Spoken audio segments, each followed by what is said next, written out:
My next upload for this hour of the morning is with regard to the collective that have been making demonstrative efforts to negate the reality of the circumstances in this county and country.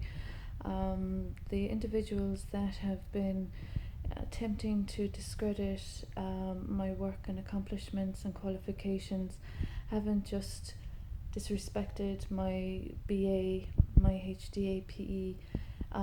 They have disrespected my role as a mother, and they've disrespected the recent legislation and changes that commenced in 2018.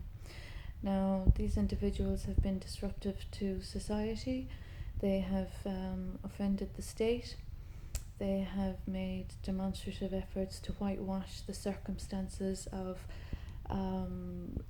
damages to privacy, personal information, atmospheric pressure, even the damages in abodes that they've caused. The simple little factors of those mentioned just now are all measures of avoidance or topics of avoidance of the individuals that have been avoiding their debts and damages and defamation for nearly 10 to 15 years.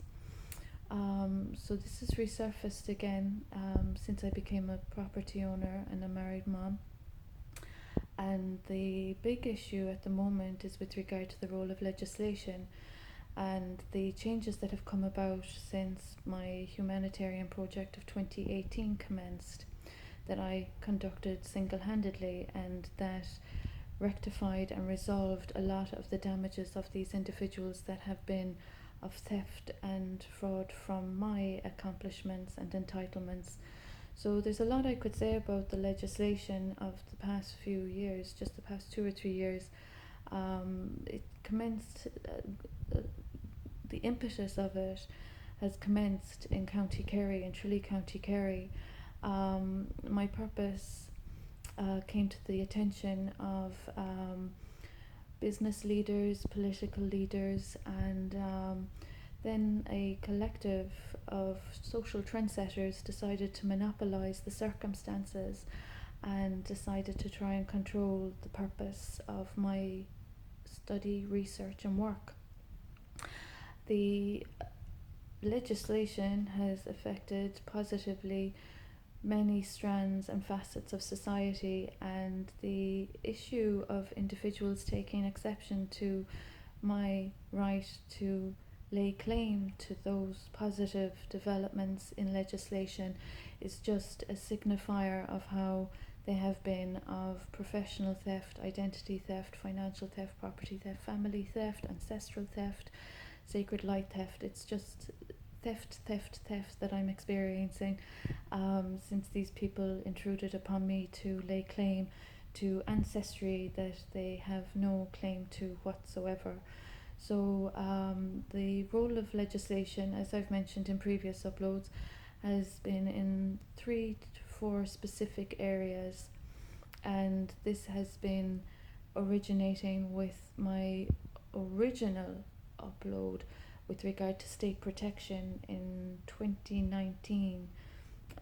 That original upload with regard to state protection that I highlighted concerns and issues about was an influential factor in present circumstances.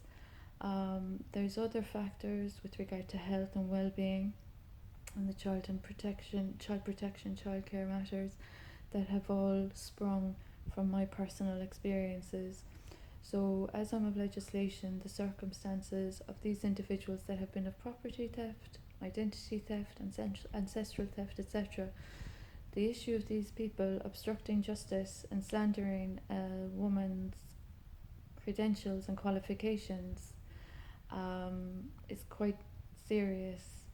So defamation laws and such are all big issues in Ireland and anywhere in Europe and anywhere with a democratic perspective. But the individuals that have been of property theft, intellectual and creative, is also a factor. So the relevant authorities and the Ombudsman have a huge obligation to confront these matters with me personally, due to the nature of repeat offenders that are not respecting protocol or good practice. So the latest developments have highlighted the sinister nature of identity theft, professional theft that I'm experiencing, as well as the other aspects as well. So this is just for the interest of the relevant authorities and the Ombudsman, particularly the Ombudsman for Children with regard to my son being in an unlawful care placement as of 2017.